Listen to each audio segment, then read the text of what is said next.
bagaimana dari Komnas Anak menyambut di tim di sini?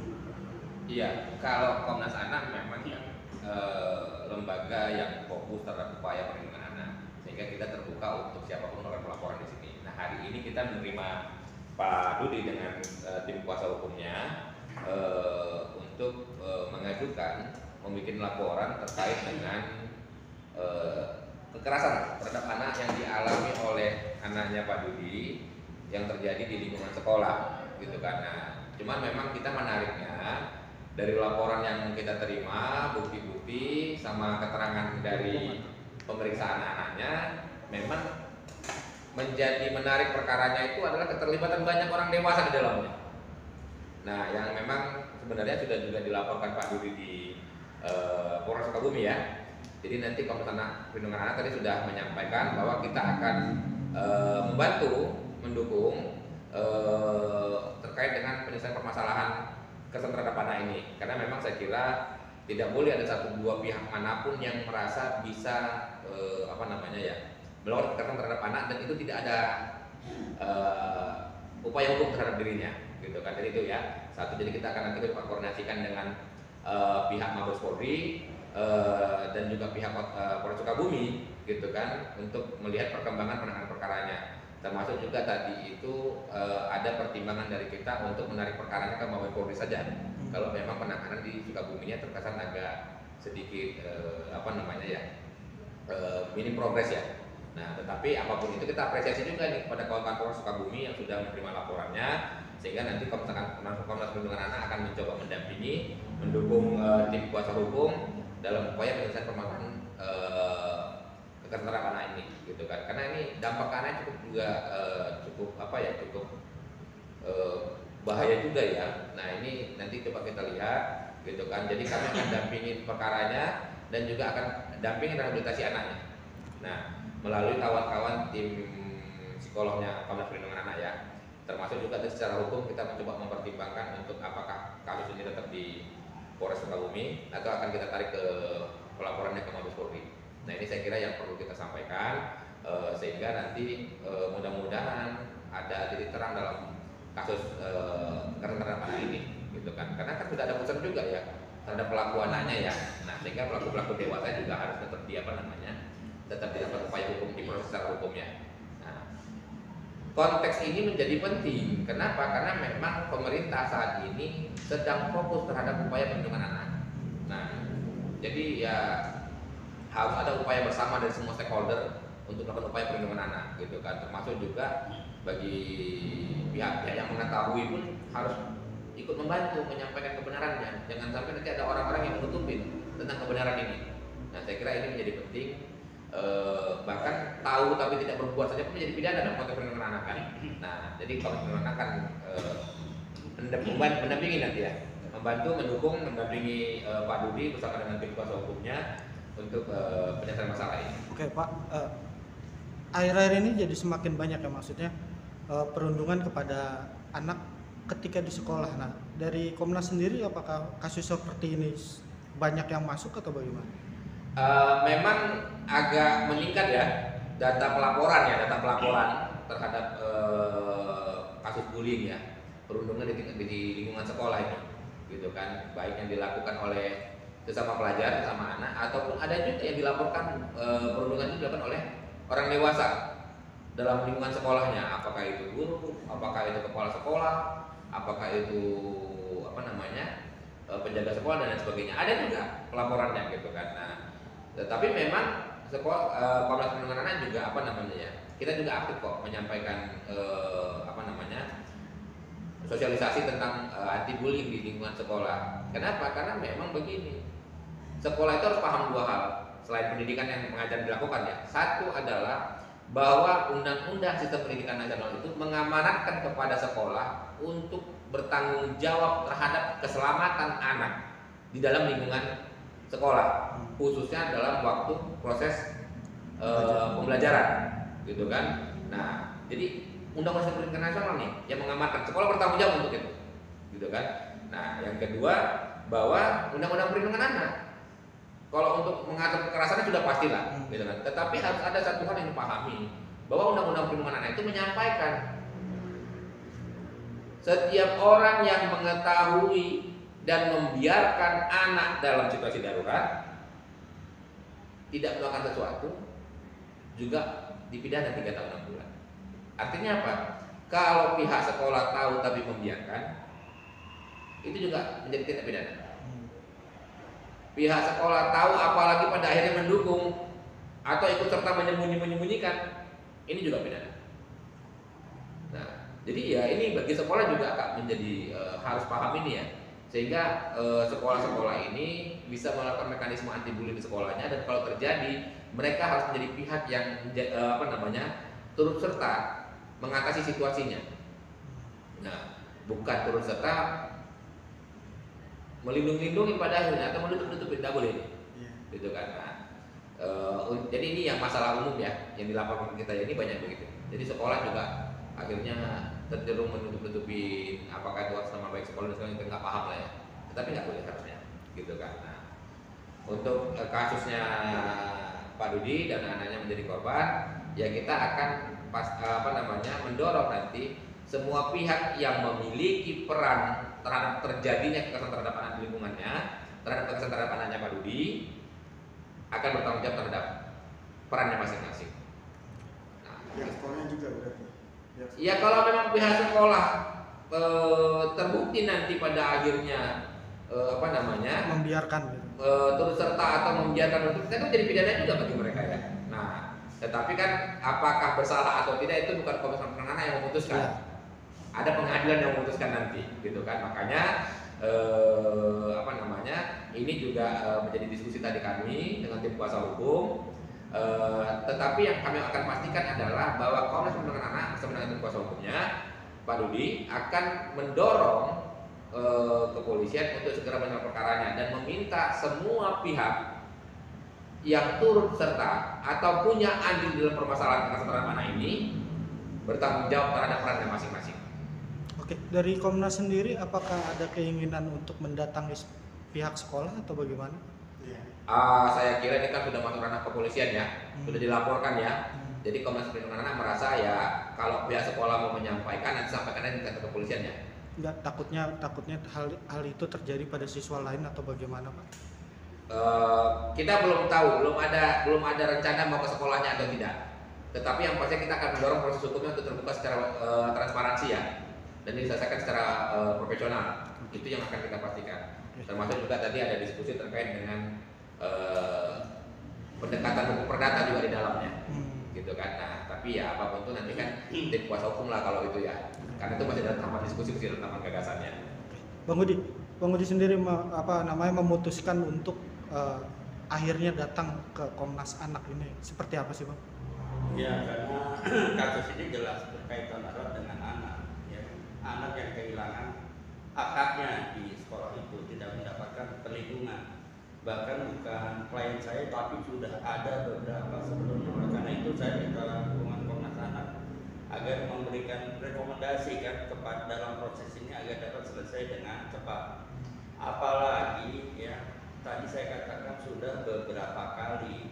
Nah, kalau sekolah tidak dapat menyelesaikan masalah ini, kami juga sudah beberapa hari yang lalu mendatangkan Kemendikbud untuk kalau memang tidak pernah beres di sekolah ini, saya minta rekomendasi izin operasional itu dicabut, kan banyak korban masalahnya di sini.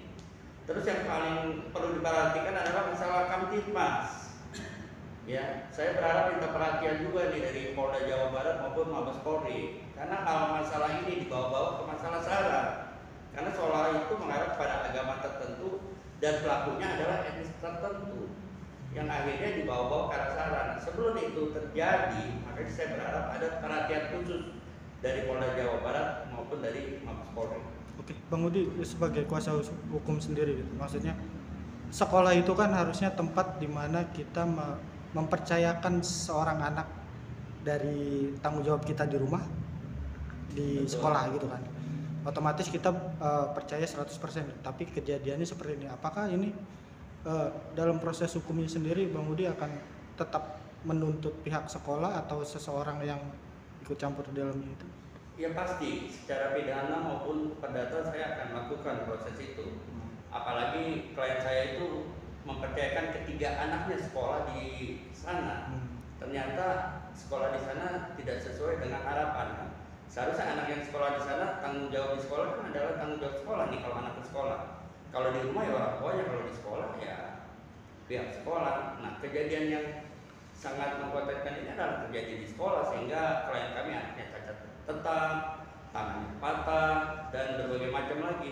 Baik secara verbal juga kan diinginkan. Bahkan pelakunya adalah orang-orang dewasa, bapak dari pelaku anak maupun juga dari pihak sekolah ikut terlibat dalam bullying klien kami. Oke. Untuk Pak Rudi mungkin gimana tanggapannya Komnas Anak akhirnya turun tangan dalam kasus ini, Pak? Saya sangat bahagia ya, saya sangat senang hari ini kita diterima dengan sangat baik dan responnya itu nyata gitu. Bahwa kita didukung dan dengan pemaparan proses-proses yang seharusnya dijalankan selama ini sebelum saya didampingi oleh pengacara. Jadi dengan adanya perhatian dari Komnas Anak, harapan saya itu menjadi lebih besar. Artinya bisa lebih tenang saya menjalankan kewajiban saya sebagai orang tua, menafkahi keluarga tentunya. Di sisi lain, proses ini sudah ada yang membantu lebih intens. Jadi saya sangat berharap dari pihak-pihak lain juga yang sedang menjalankan proses ini dalam arti para penegak hukum ya bisa lebih gerak cepat untuk mengungkap kasus yang sedang dialami oleh anak saya. Oke Pak Didi, semenjak pertama kali laporan sampai detik ini, apakah dari pihak yang bersangkutan, maksudnya yang dituduhkan ini, sempat menghubungi Pak Dudi sendiri sampai detik ini atau gimana? Tidak pernah, belum pernah ada itikat untuk bertemu langsung ataupun memberikan ganti rugi pada laporan pertama seperti yang sudah direkomendasikan oleh penyidik ketika penetapan pengadilan ditetapkan. Tapi kita juga bukan mengharapkan itu, kita hanya berharap proses yang sedang berjalan ini dilakukan seobjektif mungkin dan seterbuka mungkin. Maaf Pak Dudi, untuk kondisi mental anak Pak Dudi sendiri sampai sekarang apakah sudah membaik atau bagaimana? Ya, dari sejak awal hingga sekarang itu ada progres, ada perbaikan. Saya melihat keberanian anak sudah mulai tumbuh. Sebagai contoh, anak saya sudah bisa marah terhadap perlakuan mereka yang dialami oleh anak saya. Jadi saya melihat ada progres, itu menunjukkan harapan besar untuk depannya. Apakah ada trauma dari anak sendiri, maksudnya tidak mau sekolah lagi karena takut seperti itu atau gimana? Ya jelas ada. Dia tidak mau pergi sekolah. Pernah kita ajak anak untuk jalan ke sana, main segala macam. Dia takut jalan sekolah. Tapi untuk kegiatan belajarnya sendiri kita ada upaya untuk belajar di rumah. Sementara secara administrasi kita belum mengurus kepindahannya karena kasus yang dialami anak saya di sekolah tersebut belum selesai. Jadi kita akan mengurus administrasinya ketika masalah ini sudah selesai. Apakah masih dalam perawatan psikologis atau? Oh ya, selalu didampingi oleh psikolog. Sampai detik ini berarti? Ya. Oke Pak, dari Komnas sendiri apakah tetap akan menurunkan tim psikolog profesional dari Komnas sendiri untuk membantu kejiwaan atau mental dari anak Pak Dudi atau bagaimana? Iya, saya kira nanti Komnas Perlindungan Anak dalam proses ini mendukung Pak Dudi dan tim kuasa hukumnya menegakkan perkara ini. Kita akan satu ada tim hukum yang disiapkan untuk mendukung. Nanti ada Pak Dimas sebagai Komisaris Bidang Pengaduan. Nanti yang kedua juga kita akan sediakan psikolog, satu untuk pemeriksaan anaknya kembali, yang kedua untuk proses rehabilitasi anaknya, gitu kan. Nah, kenapa? Karena ini Komnas Perlindungan Anak menganggap ini sesuatu yang cukup permasalahan cukup berdampak terhadap anaknya, gitu kan. Apalagi ada indikasi dilakukan oleh banyak pihak di dalamnya, gitu kan. Nah, ini yang saya kira menjadi perhatian utama Komnas Perlindungan Anak. Nanti kita akan dukung tim kuasa hukum dan Pak Budi untuk menyelesaikan permasalahan ini dengan menyediakan satu dari legalnya Komnas Anak satu, yang kedua nanti dari tim sekolahnya Komnas Perlindungan Anak satu untuk mendampingi anaknya, gitu kan. Termasuk juga pemeriksaan anaknya nanti di awal yang menjadi dasar nanti Komnas Perlindungan Anak akan melakukan langkah-langkah advokasi berikutnya dan perlindungan hukum berikutnya. Bang Udi, apakah terkesan semenjak pelaporan pertama ya dari Bang Udi sendiri ke sana terkesan lambat atau gimana Bang Udi? Ini Ya, kalau saya bukan hanya terkesan lambat, tapi ada dugaan keberpihakan masalahnya. Oleh karena itu ini yang harus diluruskan, kita harus sama-sama berbicara. Kayak gelar perkara kemarin, masa saksi-saksi dari pelapor tidak diperiksa, dan banyak hal di sana kita temukan. Oleh karena itu perlu ada rekonsiliasi nih antara kami penegak hukum dan pihak Polres Sukabumi. kapan itu Bang? Kira-kira Ya, akan mungkin dilaksanakan? secepatnya lah saya akan coba berbicara dengan pihak Polres ya terkait ini, mengapa hal ini segera dilakukan. Kenapa hal ini dilakukan tergesa-gesa padahal kan dari pihak kami belum ada yang diperiksa. Oke. Pak Komnas, terakhir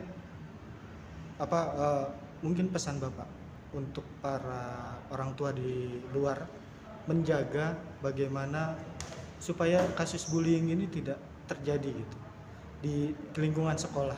Kira-kira apa yang bisa Ya, kalau pesan Komnas Anak ya kepada orang tua itu ya satu, bisa melakukan pengawasan terhadap anaknya, gitu kan, sehingga orang tua tahu proses yang dilakukan anaknya diikuti walaupun dalam sekolah ya. Yang kedua, tetap mendidik anaknya, mengajar anaknya dengan cara-cara yang lebih, satu, menghargai perbedaan, yang kedua mampu menghormati orang lain, gitu kan, yang ketiga bisa sayang terhadap kawan-kawannya, gitu kan. Nah, kenapa jangan sampai nanti ada mekanisme yang anak menganggap bahwa karena orang tuanya dia bisa bersuka hati kepada orang lain. Tidak boleh. Betul. Jadi orang tua juga harus tetap mendidik anaknya menjadi pribadi yang baik ya, gitu kan. Kan kalau nggak ada orang tua yang nggak berharap terhadapnya menjadi orang yang baik ya. Nah, tapi kalau ya saran Komnas Anak, kalau orang tua berharap anaknya menjadi orang yang baik, didiklah di rumah dengan cara-cara yang baik juga, gitu kan. Karena pada umumnya dari pantauan Komnas Anak itu anak-anak yang melakukan kekerasan terhadap kawan-kawannya itu adalah anak-anak yang terbiasa dengan konteks kekerasan di dalam rumahnya. Apakah dia melihat orang tuanya berantem atau memang dia mendapat kekerasan dari orang tuanya, gitu kan. Sehingga perilaku ini dia adopsi sebagai sesuatu yang benar-benar, sebagai sesuatu yang biasa-biasa saja, sehingga dia juga melakukan kepada orang lain? kawannya. Nah, ini juga kita sebagai orang tua harus tetap memperhatikan psikologi dan perkembangan anak kita. Nah, saya kira itu, Bang. Terima kasih. Terima kasih Pak.